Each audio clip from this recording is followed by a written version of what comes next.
Welcome to Science Store online classes.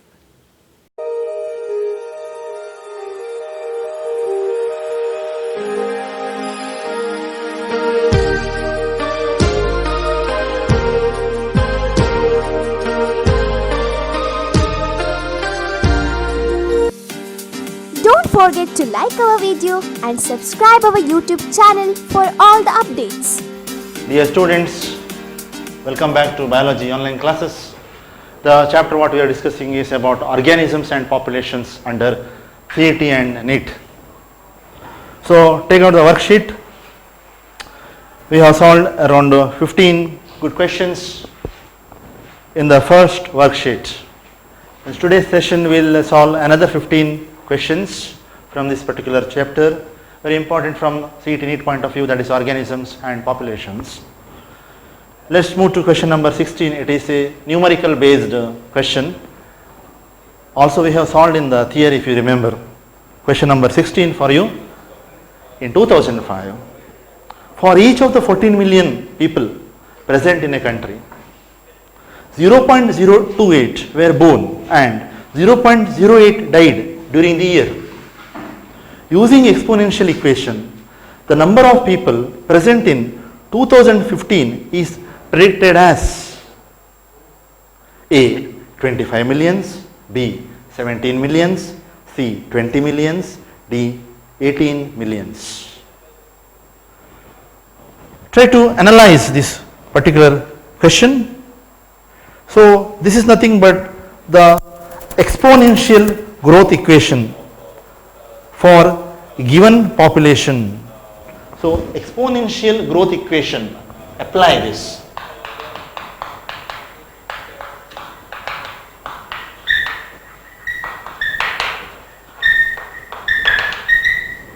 For a given population,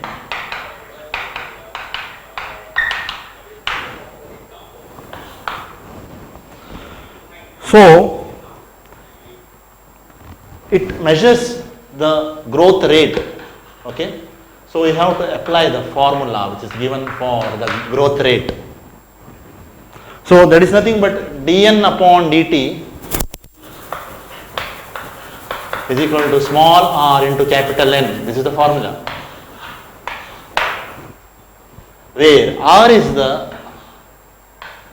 where small r is the natural rate or intrinsic rate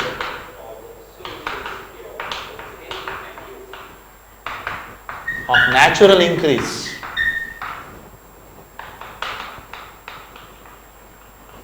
where n is the population density, capital N is equal to population density.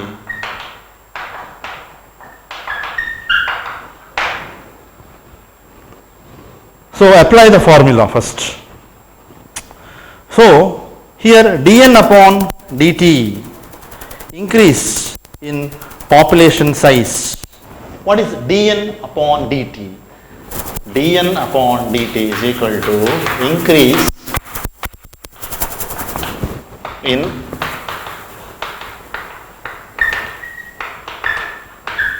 population size. What is the condition given?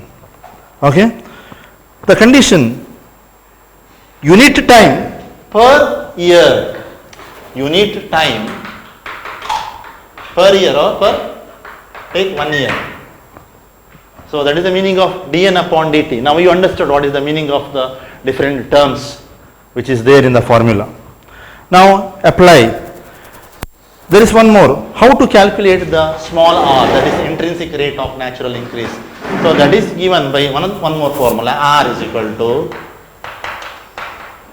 birth rate minus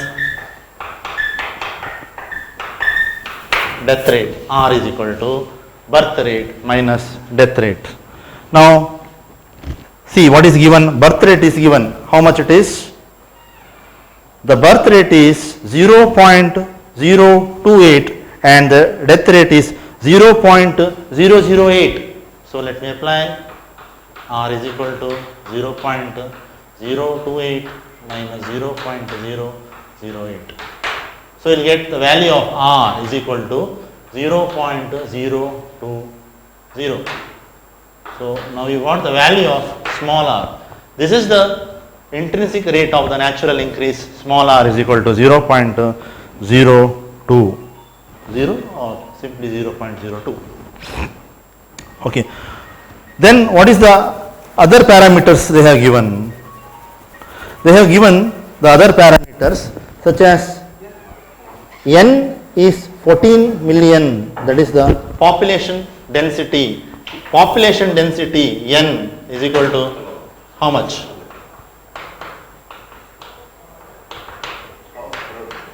$14 million,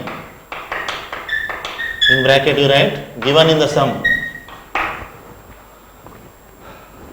14 million given. Now next what they are given? Now you can calculate dn upon dt, because you have already got the value of r here. So now apply that values in the formula. Dn upon dt is equal to r is how much?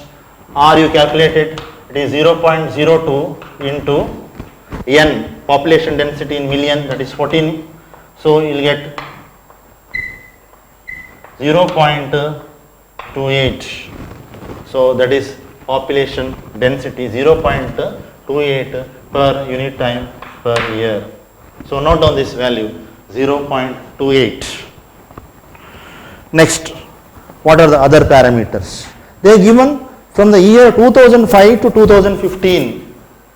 From the year 2005 to 2015, that means for 10 years. This for 10 years. So after the 10 years, number will become how much? After 10 years, number will become 0.28 into 10. So that is 2.8. Now you got the value as 2.8. This is for after 10 years. Now 0.28 what you calculated, it is for per year. Now if you multiply by 10, you will get for 10 years, that is 2.8. Okay. So next what is given? So that is in terms of million. So I have to write here 2.8 million. Okay. Now once again read the question. 2000 for each of the 14 million in a country, 0.028 were born and 0.08 died during the year. Using exponential equation, the number of people present in 2015 is predicted as. Now that is 14 million during 2005 they are given. Now in 2015 you have to calculate. So 14 plus, okay, you have to add, that is 2.8.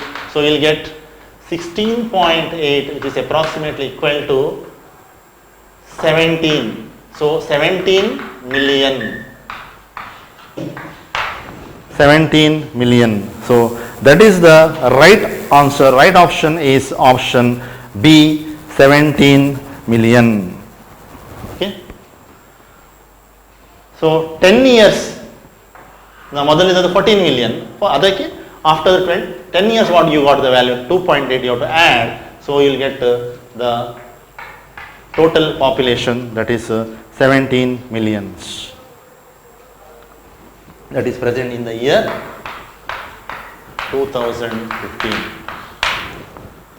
So mark it as an important question for CET NEET. Okay, let's move to question number 18.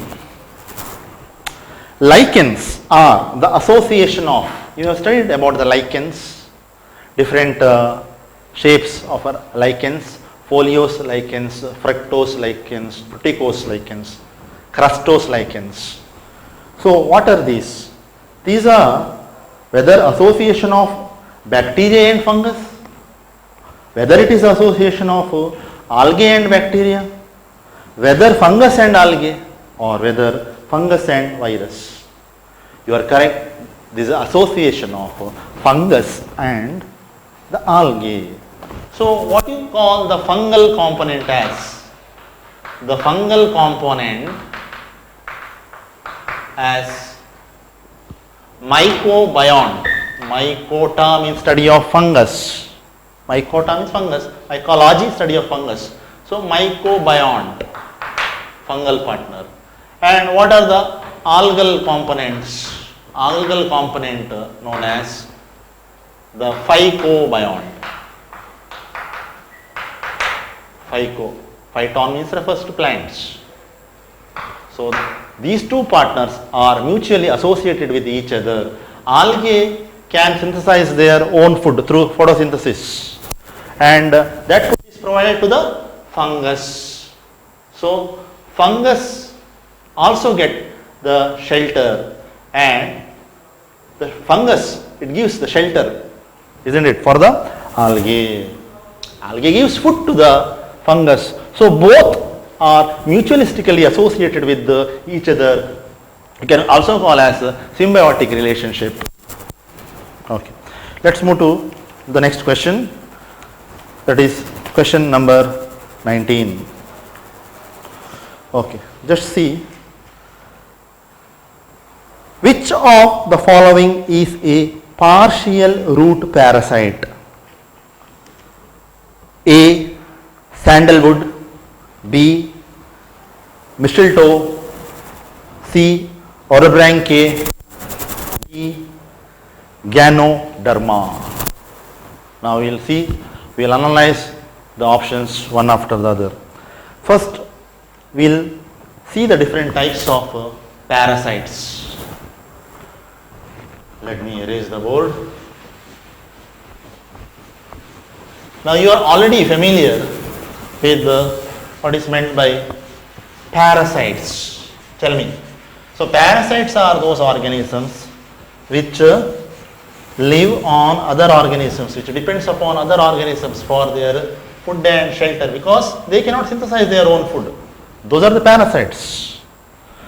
So parasites are of mainly two types: holoparasites and hemiparasites. Right? Parasites, holoparasites and hemi are also called as partial parasites.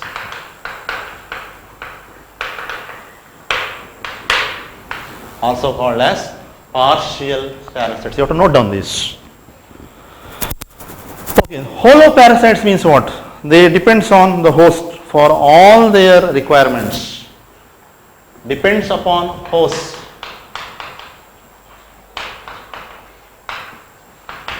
For all their requirements.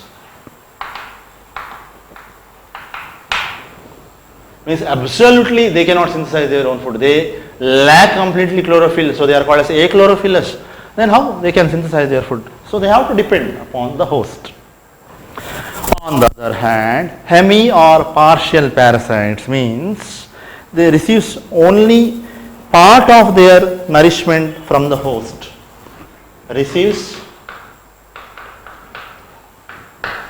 part of their nourishment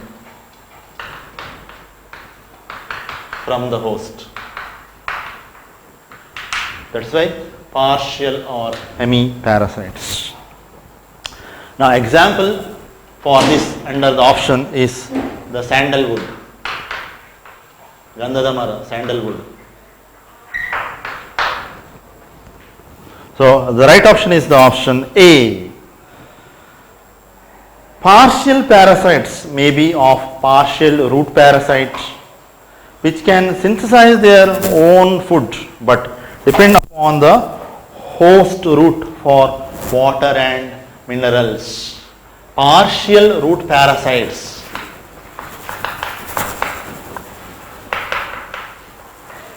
Remember, they can synthesize their own food, but for food and other inorganic minerals, nutrients, they depends upon the root of the host. Those are called as the partial root parasites. Now see the second option, it's given mistletoe. What is that? Mistletoe.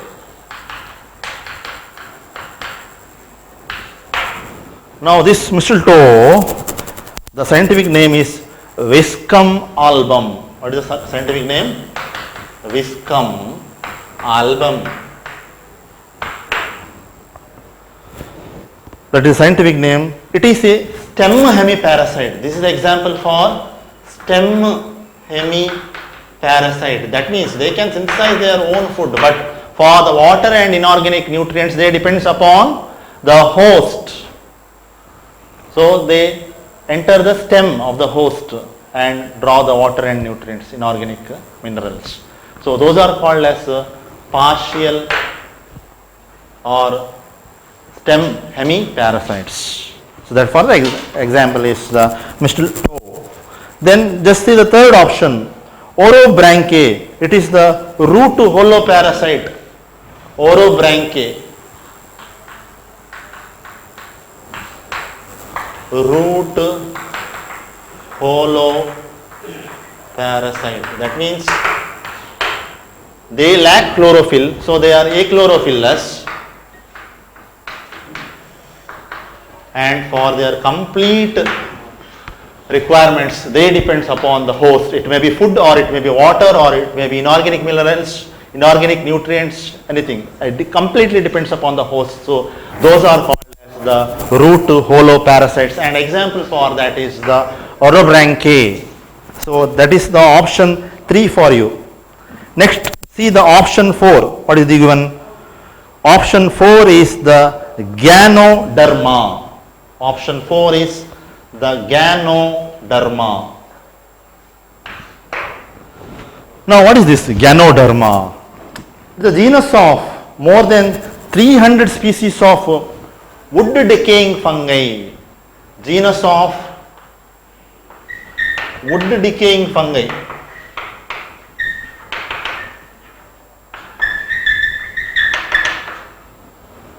Mycology is the study of fungus. So Ganoderma, it is a type of fungus which depends upon the wood. So how they looks? They looks like knob-like structures. They looks like a knob. So they are the knob-like fungi. They acts like saprobes. Saprobes means the fungi which feeds on dead and decaying organic matter. So what are those Ganoderma? They are saprobes. Remember, saprobes means the fungi which depends upon the dead and decaying matter for their survival. Those are the saprobes. Okay. So obviously they live on wood trees, okay, which are dead and decaying, okay, and they may be developed from the base of the trunk or they may be developed from the exposed roots. Completely they lack the chlorophylls, so they may be either holoparasites of stem or maybe holoparasites of the root, or they are the saprobes which may leave any dead and decaying wood for that matter. So the right option here for the question number 19 is the option A, that is the sandalwood. That is the sandalwood. So students, in today's session we have completed around 3 good questions. Take down my lecture notes and note down all the important points which I read. Okay, dear students, let's move to the next question. That is question number 20. Which one of the following organisms reproduce sexually only once in its lifetime? Sexually only once in its lifetime. A, banana plant, B, mango, C, tomato, D, eucalyptus. So the right option is A, banana. They flowers only once in their lifetime. Okay. Once in their lifetime through sexual reproduction. Then in the rest of their lifetime they produce the seedless fruits, which are called as the parthenocarpic fruits.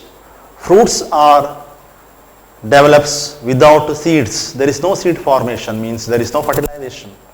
Correct? So they will not undergo any sexual reproduction later. So That is the right answer. That is banana plant. Organisms reproduce sexually only once in its lifetime.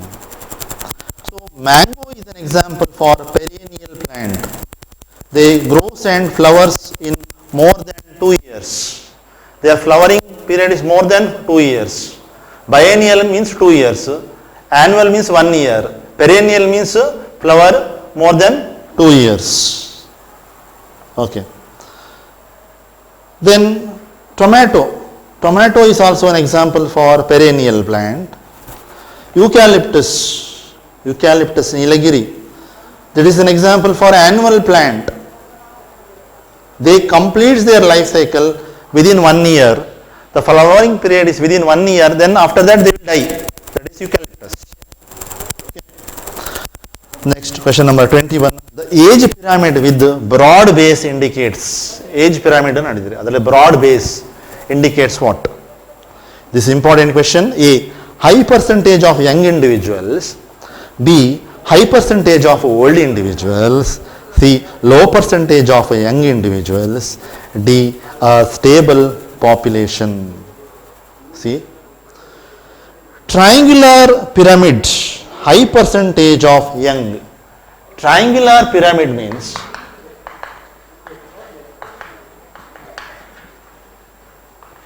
it represents high percentage of young people. High percentage of young people under triangular, and moderate reproductive and few older people. Moderate reproductive and very few older people. So what kind of age pyramid is of triangular pyramid? So right, that is expanding one, expanding type of the age pyramid, that is the triangular pyramid.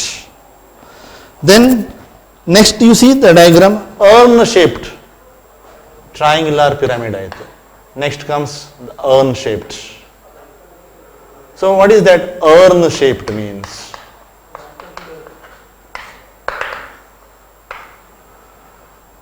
Here in case of urn shaped, it is a declining or diminishing population. It indicates declining or diminishing population. Why it is representing a declining or a diminishing population? Because growth is negative. So I will write here with the negative growth.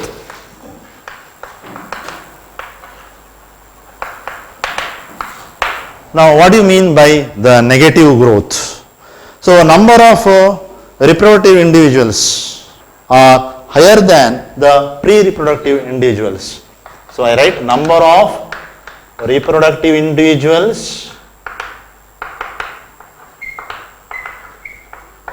are more or higher, more than pre-reproductive individuals. Pre-reproductive individuals are less and the number of reproductive individuals are more, means at soon they will become older people and they will die. That is why this particular age pyramid, it representing the negative growth and having the shape of the urn and it is called as the declining or the diminishing population. Next comes the bell-shaped pyramid. Bell-shaped pyramid.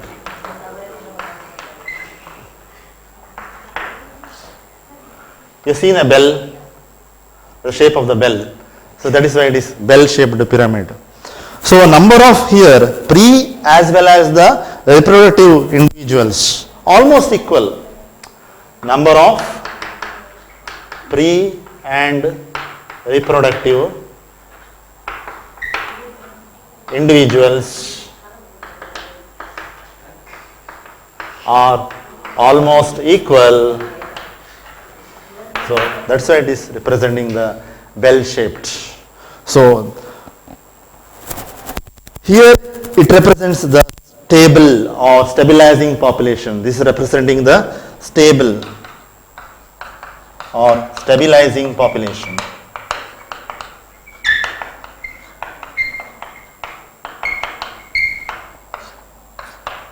Why? Because pre as well as the reproductive individuals are almost equal, and there is no negative growth here.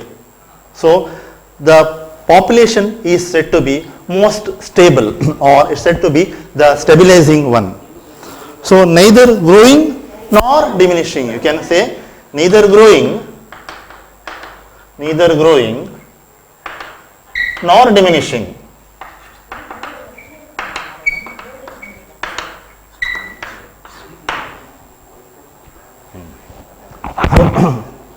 Now coming to the question, the age pyramid with broad base, it indicates the high percentage of young individuals. So the right option is the option A or option 1 for question number 21. Let's move to question number 22. Which one of the following is not a parasitic adaptation? You know, parasite is the organism which depends upon the host for their survival. They cannot synthesize their own food. So they depends upon the host for their food, water and other nourishment. Now, what is adaptations? Loss of unnecessary sense organs. They don't have sense organs like you, eyes, ears, nose or mouth. Okay, because they are living inside the host.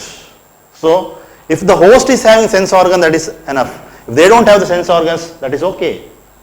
Next, development of adhesive organs. They have adhesive organs. So with these adhesive organs like suckers and hooks, they will attach themselves to the wall of the host, for example, to the wall of the intestine. Then see the third option, loss of digestive system. Do they require a digestive system? No, because the host is having the digestive system. They will take the ready-made food, that will they suck the blood, which is the ready-made food for them. So already it is digested, it is a circulating fluid. So they don't have to have their own digestive system. So all the three options good fit for the parasitic mode of adaptation. And now see the fourth option, that is loss of reproductive capacity. Okay, which of the following is not a parasitic adaptation? They does not lose reproductive capacity. They have not lost the reproductive capacity. They have high power of reproductive ability. Reproductive capacity is first. Okay, that is why they are most powerful parasites which can survive in any adverse environmental conditions inside the host. So they have high reproductive capacity so that they can increase their population in no time. Let's move to question number 23. It's once again a numerical based problem. A biologist studied the population of a rat in a barn. He found that the average natality means birth rate, was 250. Average mortality is, that means the death rate is 240. Immigration is 20, means coming from elsewhere in a given interval of time to occupy a particular habitat, that is immigration, that is 20. And emigration means moving from that particular geographical area to elsewhere, that is emigration. So that emigration is 30. The net increase in population is, how you will calculate the net increase in population? We'll calculate question number 22. Net increase in population is given by a formula, that is birth rate plus immigration, B plus capital I minus death rate capital D plus emigration capital E. So we will get substitute the values. They are given birth rate as how much? It is natality, that is 250 plus immigration as 20 minus death rate as mortality 240 plus emigration. Emigration is 30. So 250 plus 20 is 70 minus 240 plus 30 is 70, that is equal to 0. The right answer then it is 0. Option D. Option A is 10, then 15, 5, D. So this is also the important question for CET NEET. It's a type of numerical based questions are important. Let's move to question number 23. Question number 23 over. So this is question number 23, sorry. Next question number 24. Question number 24 is from the next chapter, that is ecosystem. So I will not touch with that. Next directly I will move to question number 25. A sedentary means not moving, lazy, standing at one place. Sea anemone. Gets sea anemone means it belongs to which phylum? Sea anemone, the scientific name is called as Adamsia, which belongs to phylum Coelenterata or Coelenterata. Coelos means hollow, enteron means intestine. They have hollow intestine, so they belong to the phylum Coelenterata or Cnidaria. So this sea anemone gets attached to the shell lining of hermit crab. The association is A. ectoparasitism, B. symbiosis, C. commensalism, D. amensalism. Okay. Let's analyze the options. Symbiosis means both the interacting species are mutually get benefit. So it is called as plus and plus interaction. That is called as symbiosis. So this is a classic example for symbiosis. Why? You have seen sea anemone. The sea anemone has got tentacles. Tentacles are meant for defense mechanism. It cannot move and it attaches itself to the back of the hermit crab. So hermit crab can move.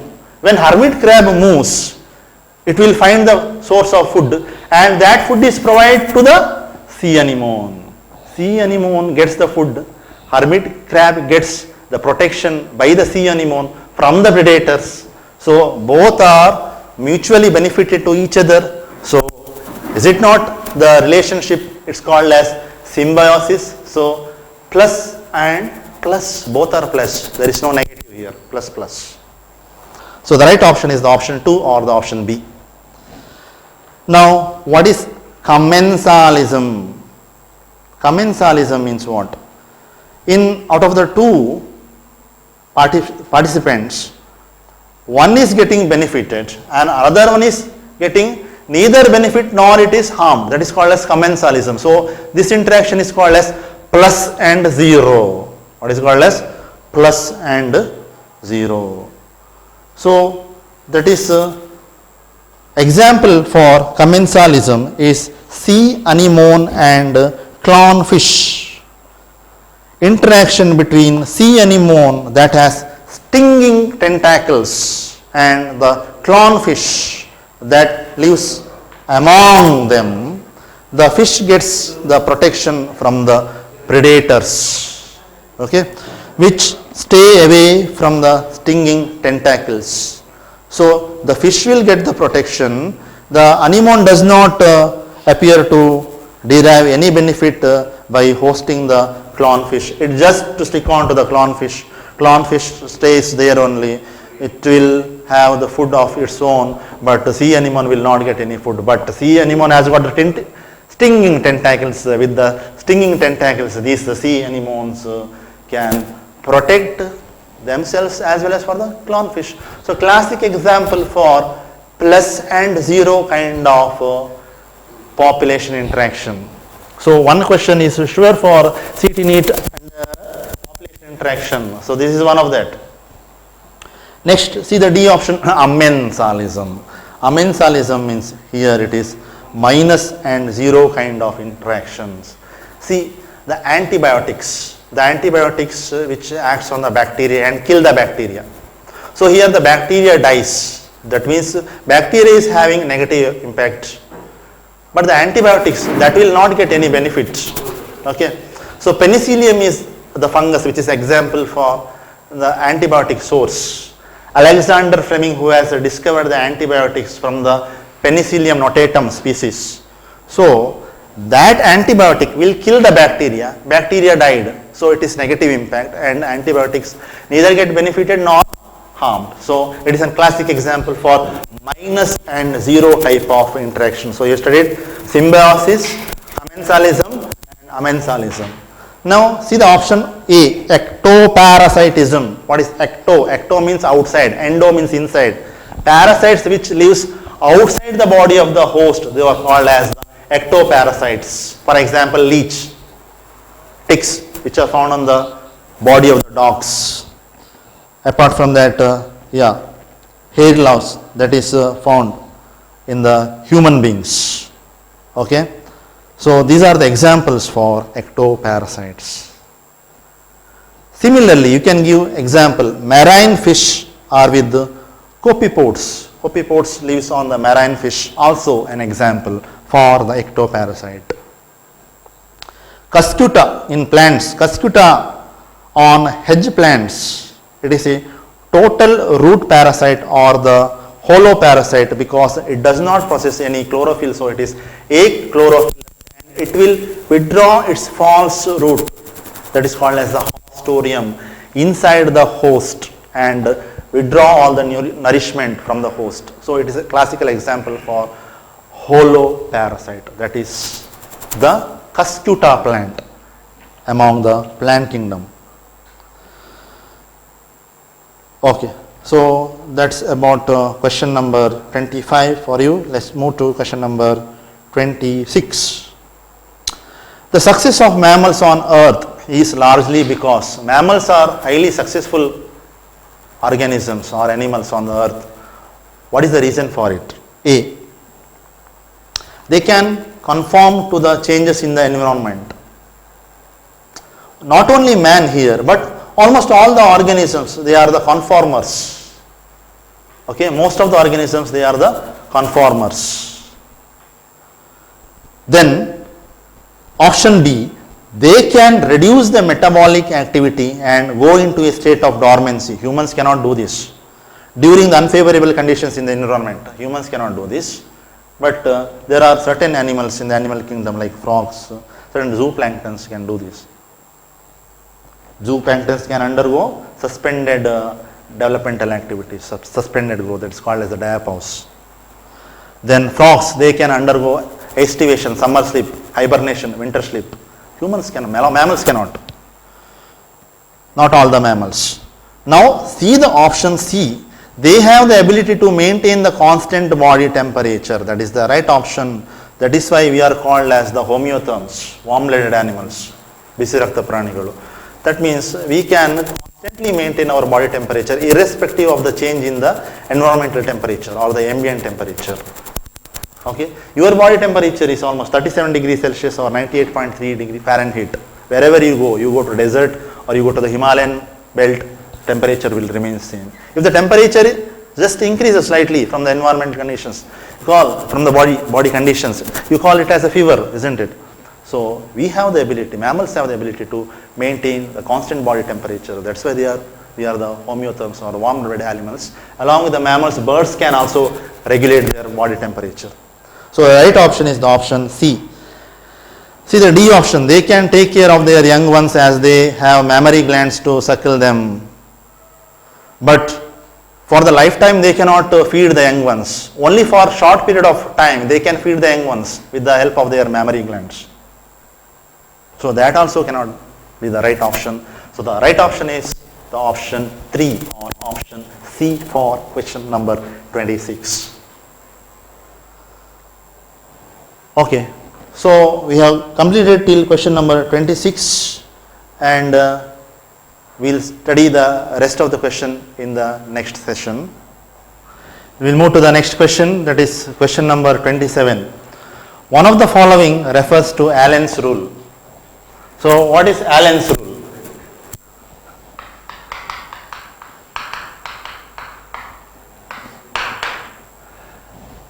the mammals which are found in the colder climates, they possess shorter limbs and shorter ears in order to minimize the loss of heat, that is called as the Allen's rule.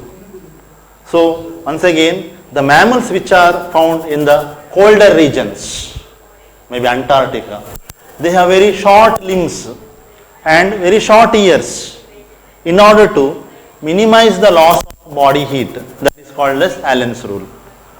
Now when they have short ears and the short limbs, obviously they have surface area which is less. So surface area volume ratio if less, there will be less loss of heat from the body. When less heat is lost from the body, they can conserve more and more energy in their body in the form of heat, and that heat energy they can utilize when the environmental conditions are very cold or when the climatic conditions are very cold. Okay, so that is why they have shorter limbs as well as the shorter ears to minimize the loss of heat.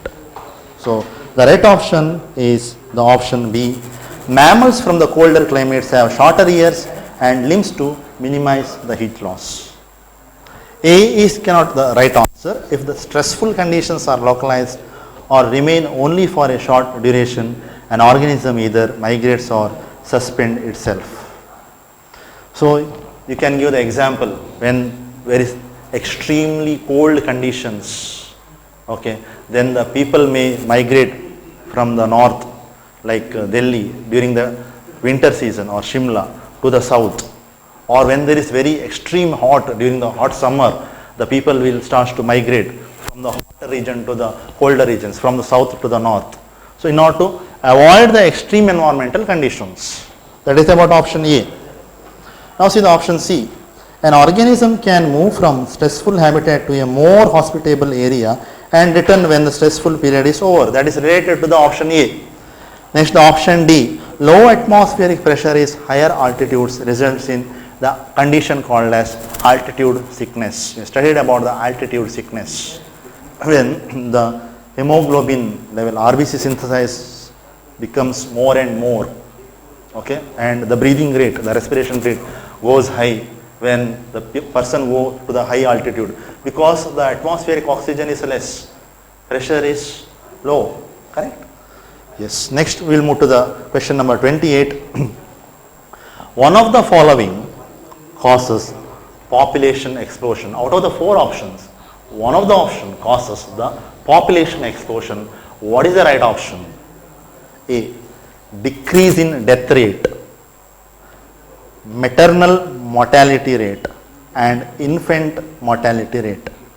If the death rate is decreased and the maternal mortality rate, that in short it is called as MMR, and infant mortality rate, in short it is called as IMR, all these decreases, then the population will increase. So this is the main cause for the population explosion to occur. Decreased death rate, decreased maternal mortality rate and decreased infant mortality rate. So the right option is the option A. B cannot be the right one.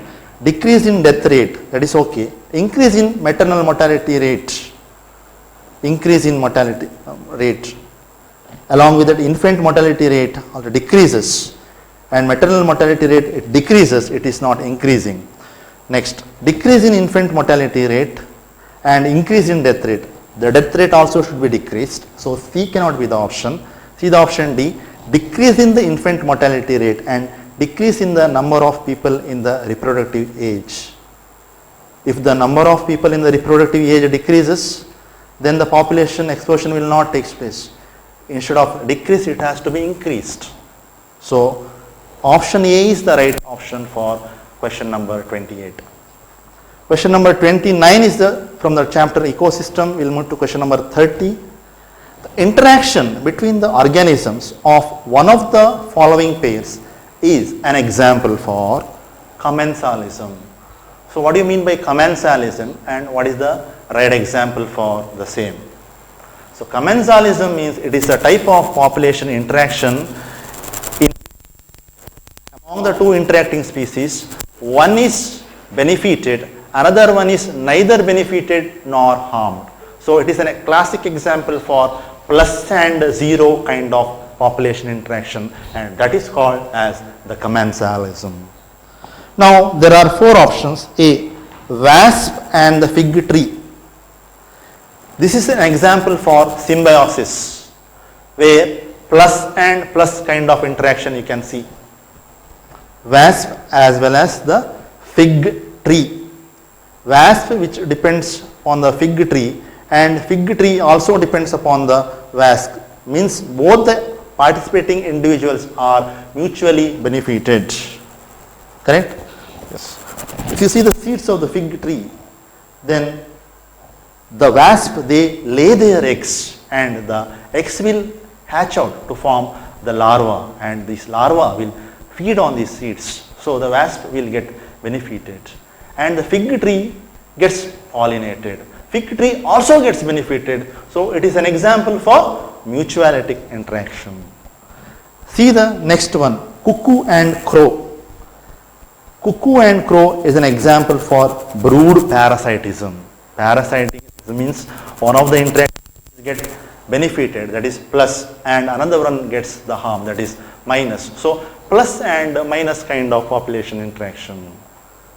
So cuckoo, they lay the eggs in the nest of the crow. They will not build the nest. Okay. So that is example for brood parasitism. Option B. Option C, cattle or sheep and the grass.